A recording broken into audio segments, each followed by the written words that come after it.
طب بما ان جي تي اي 6 على الابواب فقررت افتح معاكم موضوع مهم جدا، وكلامنا في الفيديو ده عن اشهر سلسله في العالم، سلسله جي تي اي. بس هل السلسله دي فعلا عظيمه وفرقت فعلا في مجال العاب الفيديو، ولا كانت مضخمه والناس مدياها اكتر من حجمها؟ ها فيديو النهارده هنتكلم فيها عن هل سلسله جي تي اي عظيمه ولا اوفر. فقبل ما نبدا الفيديو اعمل لايك واشترك في القناه لو انت لسه مش مشترك، واسف جدا لو كنت بتاخر عليكم في تنزيل الفيديوهات، وده عشان الجيش، انتوا فاهمين يعني، واللي ان شاء الله هتعدي على خير. بس قبل ما نبدا في التقييم كان في معلومه حابب اقولها، وهي ان روك ستار في البدايه ما كانتش عاوزه تعمل فكره جي تي اي، او مش بنفس الفكره اللي احنا كلنا عارفينها. الشركه في البدايه كانت حابه تعمل لعبه عربيات بتتكلم عن سباقات الشوارع، واللي كانت طاغيه جدا في الفتره دي. بس حد من الموظفين اقترح عليهم اقتراح وقال لهم طب ايه اللي يحصل لو الشخص او الراكب ده نزل من العربيه ويعمل مهمات هو لوحده؟ فالشركه عجبتها الفكره جدا وقامت تعملها، وفعلا سنه 97 عملوا الجزء الاولاني من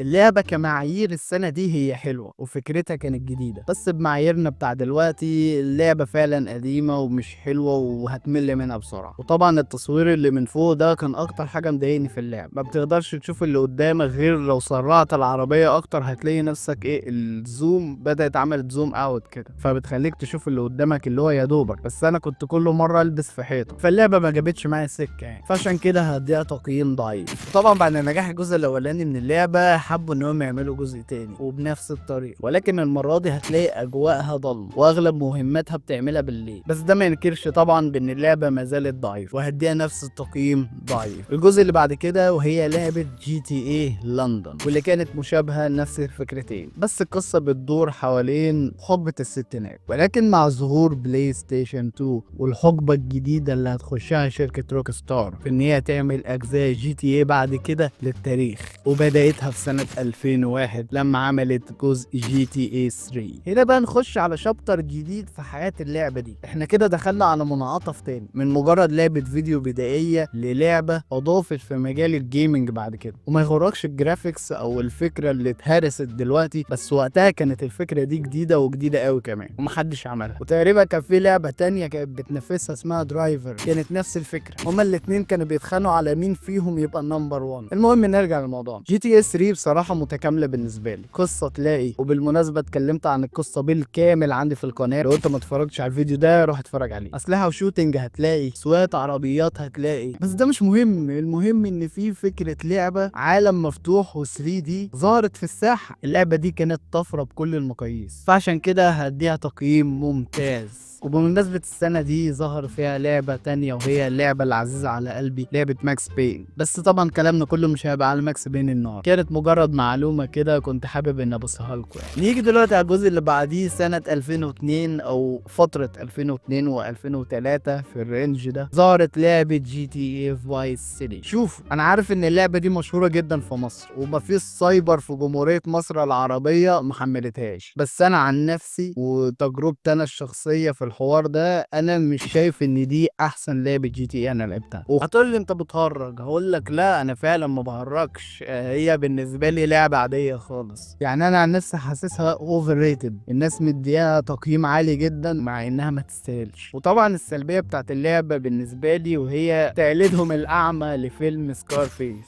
او ما نقدرش نقول تقليد ولكن تاثرهم الزياده عن اللزوم لاجواء الفيلم. انا حاسسها سرقه بصراحه، انا ما شفتهاش اقتباس. باختصار الجزء ده هديله متوسط، ولا هو وحش ولا هو عظيم قوي، لان انا كده كده هنتكلم على الجزء اللي بعديه، واللي انا شايف ان الجزء ده من اعظم جزء اتعمل وفي تاريخ شركة روك ستار من وجهة نظري، وهي جزء جي تي اي سان اندرياس. بوم، لا بوم بجد، لعبة ما جاتش قبله ولا بعده. بعد 21 سنة لسه في ناس بتلعبها، لعبة لا تموت. وده لان القصة 100 100 والجيم بلاي 10 على 10 والجرافيكس معقول جدا على السنه بتاعته، وفي اضافات وحاجات في الجزء ده ما اتضافتش في اي جزء تاني جه بعد، زي مروحك الجيم مثلا، او انك ترسم على الحيطان. الحاجات دي ما بقتش موجوده في الاجزاء اللي جت بعد كده. وفي الفتره دي الناس كانت مهتميه باخبار الجانج والرابرز والحاجات اللي في امريكا والبلاد والماي هوميز، فاهم انت، اللي هي الفتره دي اللي انتشرت جدا في حقبه التسعينات. فان هو يعمل لعبه بيتكلم عنهم دي كانت جديده. فباختصار هدي الجزء ده 9 من 10. 10. يجي بعد كده على الجزء اللي بعده وهو جزء جي تي اي ليبرتي سيتي ستوريز، واللي بالمناسبه حكيت قصته بالكامل عندي في القناه، لو انت ما شفتهاش روح شوفها بعد ما تخلص الفيديو ده طبعا. مع ظهور جهاز البي اس بي ومدى شهرتها والترند اللي كانت ظاهر حوالين الجهاز ده، ومع كمان توسع شهرتها في العالم والناس كانت ملتفته حوالينها، روك ستار حبت ان هي تعمل جزء جي تي اي مخصصه للبي اس بي، وقد كانت. علشان كده ممكن تلاقيها كامكانيات وجرافيكس وجيم بلاي هتلاقيها بدائيه شويه، مش زي طبعا جي تي اي سان اندريس اللي اتعملت قبلها بسنه. مش عارف يا جماعه، انا حاسس ان الالعاب اللي ظهرت عشان تتلعب في البي اس بي كلها اختفت. يعني هل تعلم ان كان في توتال اوفردوس اللي هو جاتا 10 اتعمل منها جزء تاني بس على جهاز البي اس بي؟ انت ممكن اول مره تعرف المعلومه دي، وانا كنت زيك كده بالظبط اتصدمت. الجزء ده هديها متوسط، ولا هي حلوه ولا هي وحشه، وعشان انا بحب الجزء ده بصراحه. القصه برضو ما كانتش اوحش حاجه. نيجي بعد كده على جزء جي تي اي فايس سيتي ستوريز، واللي انا كمان عملت فيديو عنها في القناه بتكلم فيها على القصه الكامله للجزء ده، لو انت ما رحتش تشوفها. مش عارف، انا زهقت والله ان انا بقعد اقول لك لو انت ما شفتهاش. انت جديد يا عم في القناه هنا ولا ايه؟ ولا انت ممكن تكون جديد فعلا وانا ما اعرفش، مش عارف. المهم لما تخلص الفيديو ده تبقى تتفرج على الفيديوهات اللي انا قلت لك اتفرج عليها في الفيديو النهارده. طب هل الجزء ده كان مميز في حاجه؟ احب اقول لك لا، ما كانش فيه اي حاجه مميزه في الجزء ده. الحركات، الجيم بلاي هو القصص مشابهه، هي يمكن مثلا في بعض الحبكات في القصه بس يعني عاديه. واكبر سلبيه في اللعبه بالنسبه لي هو النور الفاقع اللي في اللعبه والالوان الزاهيه جدا. يعني وانا بلعب حسيت ان جالي عمى الوان من اول نص ساعه لعب. تخيل بقى لو انا جيت على تقفيل للعب، عينيها هتبوظ خالص. فطبعا ندي الجزء ده سيء، اللعبه مش حلوه وما عجبتنيش شخصيا خالص. نيجي دلوقتي على الجزء الاهم. مع ظهور جهاز البلاي ستيشن 3 بدأ يظهر لنا روك ستار حبت ان هي تعمل جزء للجيل الجديد، الا هو جراند ثيفت اوتو الجزء الرابع.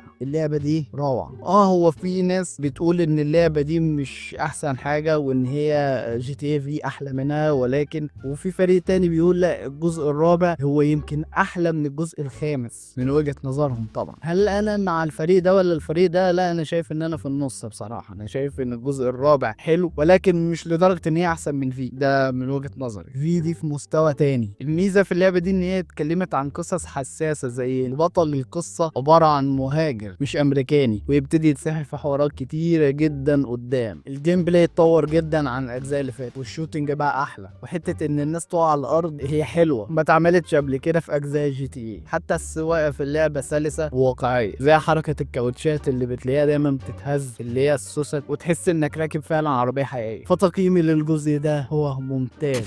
المهم جه بعديه جزء زي دي ال سي للجي تي اي 4. طبعا الجزء اللي بعده زي قصه في عالم جي تي اي 4 ولكن بشخصيات تانية بحوارات تانية، وهي جزء جي تي اي ذا لاست اند دايموند. وسبق وقلت لكم الجزء ده ما بتقدمش اي حاجه جديده لانها في نفس العالم بتاع جي تي 4، ولكن القصه نفسها اختلفت، والقصه كانت حلوه ومش وحشه. في بعض الشخصيات في الجزء ده اتعلقت بيهم، ففي المجمل الجزء حلو ومش وحش خالص. نيجي بعد كده على الجزء جي تي اي وهو جزء جي تي اي ذا باد اوف جاي توني اللي بعد. وقبل ما نخش على جزء جي تي اي في، تعالوا اكلمكم على جزء ما جبناش سيرتها خالص في الفيديو، وهو جي تي اي تشاينا تاون. هل اللعبه حلوه؟ اطلاقا. هل القصه حلوه؟ اطلاقا. الاجانب بقى مدياها تقييم كويس وتقييم عالي، ليه؟ انا مش فاهم. كاني رجعت بالزمن ولعبت الاجزاء القديمه بتاعت جي تي اي اللي هي الكاميرا من فوق وتقعد تلعب بقى، فاهم انت؟ زي ما انت شايف كده، مش زي الاجزاء اللي فاتت يا جدعان. يعني عارف لو كانوا عملوا الجزء ده بس الكاميرا عدله ما عملوهاش من فوق كان ممكن يبقى احلى. انا من وجهه نظري كانوا خلوها عامله زي سليبنج دوجز كده، جو بقى تشاينا تاون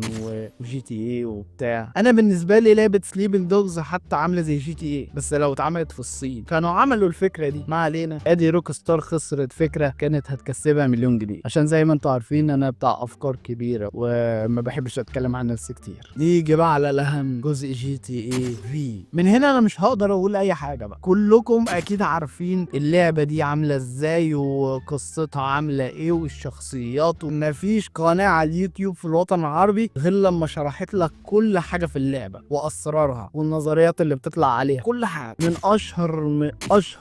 اشهر لعبه في العالم هي لعبه جي تي اي في. وطبعا في نظريه انا بالنسبه لي استنتجتها من لعبه جي تي اي في. انت مش ملاحظ ان في اجزاء او الاجزاء اللي بتتعمل في ليبرتي سيتي، بتبقى الشوارع مظلمه وتحس ان الدنيا ليل، تحس ان الوان باهته، حتى لو الشمس طلع عليها تلاقيها باهته كده، يعني مش الالوان زاهيه زي فايس سيتي مثلا والاماكن دي. وفي جي تي اي في اللي هو شارع لوس سانتوس هتلاقي الشمس لما بتطلع تلاقي الالوان زاهيه واللون احمر احمر والخضار فاهم انت، الالوان زاهيه جدا. انا عندي نظريه هم ليه عاملين الالوان زاهيه بصراحه. انت طبعا لو اتفرجت الفيديو بتاع لعبه ماكس بين اللي انا اتكلمت عنه هتلاقي ان الجانب او الطابع الظلامي في المدينه بيفسر حاجه واحده بس، بيفسر وساخه المدينه دي، تمام. عشان كده في الاجزاء اللي اتعملت في ليبرتي سيتي هو عاوز يبين لك ان المدينه دي وسخه، كلها رذائل، كلها ماشيه بص حرام في حرام، بس جابها لك بشكل ان الدنيا ضلمه بتمطر كتير، تحس ان المدينه دي مغضوب عليها. بس في جي تي اي في الموضوع مختلف، جاب لك ان الالوان زاهيه جدا والحياه لطيفه وان الناس مبسوطه وبتعمل رياضه وفي اماكن راقيه واماكن شعبيه زي اللي عايش فيها فرانك، ولكن المجتمع الامريكي نفسه في اللعبه وسخين وفي جراي والدنيا بايظ وفي اوسخ من الوساخه في المدينه دي. بس هو جاب لك الاجواء الالوان الزاهيه والدنيا منوره وبتاع، هو جابها لك في صوره خداع، ان المدينه دي بتخدع. في الظاهر هي شكلها حلو، ولكن لو دخلت جوه الناس ودخلت جوه المدينه دي هتلاقي اوسخ من الوساخ. ده تفسير الوحيد ان هم عملوا ليه المدينه الوانها زاهيه وحلوه وبتاع. ونفس الكلام طبعا ينطبق على لعبه سان اندريس، نفس الكلام ينطبق على فايس سيتي، انتوا فاهمين قصدي. ففي المقبل سلسله جي تي اي من اعظم سلاسل اللي ظهرت في عالم الالعاب، ومحدش يقدر يقول حاجه غير كده. وسلسله جي تي اي بالنسبه لي مش سلسله اوفر ريتد، كل جزء بيبقى ليه قصه وليه حكايه والناس بتتعلق بيها اكتر واكتر. والدليل على كده ان الناس لغايه دلوقتي مستنيه لعبه جي تي اي 6